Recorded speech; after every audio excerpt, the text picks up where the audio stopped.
ਇਸ ਕੰਮ ਦਾ ਖਰਾਬ ਇੰਜਨ ਦਾ ਬੋਰ ਖਰਾਬ ਹੋ ਜਾਂਦਾ। ਬੋਰ ਬਹੁਤ ਟਾਈਟ ਹੈ ਇੰਜਨ ਦਾ ਅਤੇ ਇੰਜਨ ਫਸ ਰਿਹਾ। ਦੇਖੋ ਤੁਹਾਡੇ ਸਾਹਮਣੇ ਇੰਜਨ ਫਸ ਰਿਹਾ। ਬੰਦਾ ਇੱਕ ਦੂਸਰੀ ਸਾਈਡ 'ਤੇ ਪਾਣੀ ਪਾ ਰਿਹਾ ਨੂੰ ਸਾਬਣ ਵਾਲਾ।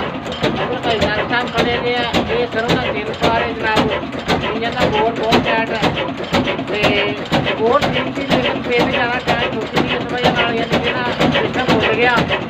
ਉਹਦੇ ਨਾਲ ਬੋਰ ਬੜਾ ਫਸ ਰਿਹਾ। ਤਕਰੀਬਨ 1 ਮਿੰਟ ਨਹੀਂ ਚੱਲਦਾ। ਉਸ ਤੋਂ ਬਾਅਦ ਇੰਜਨ ਫਸਣਾ